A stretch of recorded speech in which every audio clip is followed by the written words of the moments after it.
Our exercise of the week is going to be kettlebell deadlifts.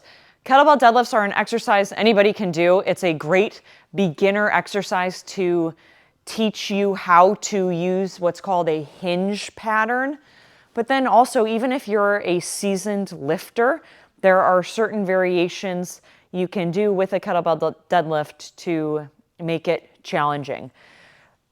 I'm going to teach you how to set up for a kettlebell deadlift, how to execute the movement, and then we'll talk about some of the variations we can do. So you see I have a kettlebell here. Now often, because we are lifting this with our legs, we don't want to start too light. In the gym we have as low as 6 kilo kettlebells, which weigh about 12, 13 pounds. I will often though start people at least at a 12 kg kettlebell, if not a 16 kg kettlebell, and then go up from there. In terms of setup, right now I'm going to show you a kettlebell deadlift from the ground.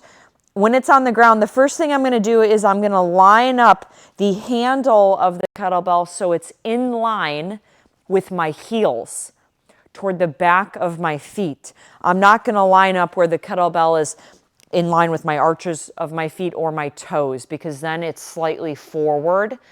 I'm going to step over and it's going to feel like the kettlebell is almost behind me. That's a good thing. In terms of my feet width, it might vary slightly for you depending on your anatomy, but generally I'll coach people to put their feet about shoulder width. Your toes are either going to be forward or just slightly turned out. The first thing you're going to do is you're going to squat down until you can get a full grip with your both hands around the handle of the kettlebell. Then if I want, I can gently just pull my hips up a little bit to create some tension on the back of my legs.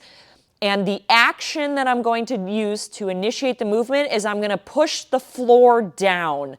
I'm going to push through my feet, stand up straight. I don't need to overextend through my hips or shrug, just stand up straight. As I go down, I'm going to initiate with the kettlebell, push my hips back, tap back between my heels, and then go into my next rep. Hips back, hips back, hips back, tap between my heels, come up. You'll notice this entire time my arms are staying straight and they're simply just, my shoulders are pinned back. I'm not letting the kettlebell roll me forward into this posture. I'm keeping a nice proud chest, pushing my feet through the floor.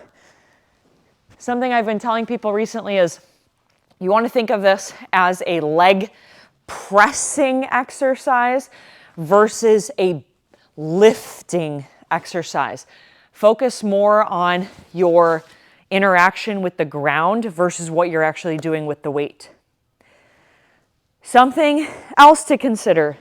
The height of this kettlebell was not designed with you in mind. This is a standard height for a kettlebell.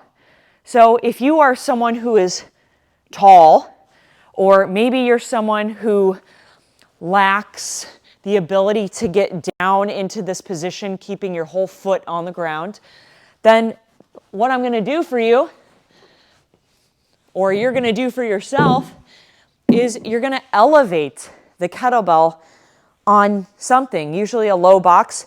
Depending on my ability to get into that position or my height, I might even elevate it higher than this. All this is I'm bringing the kettlebell up to me. I'm increasing the height of the ground. And now this height of the kettlebell might be more appropriate for me. So don't be afraid to elevate the kettlebell to accommodate either your lack of ability to get down into this starting position, or again, if you're taller, we need to bring the kettlebell up to accommodate your height. In terms of reps, for our purposes, generally we program these in an 8 to 12 rep range for anywhere between 3 and 5 sets. And you can get heavy on these. I think that's the number one thing I see people missing out on, is not challenging themselves enough on going up in weight. As long as you're feeling like you're using your legs to press through the ground and lift the weight, and you're not noticing that your back is doing all of the pulling, increase the weight of the kettlebell as you go through your sets. You really want to find a weight where you could only do maybe 2 or 3 more reps beyond the reps prescribed to you. And then you know you've really reached a weight that's the right challenge for you. That's a kettlebell deadlift.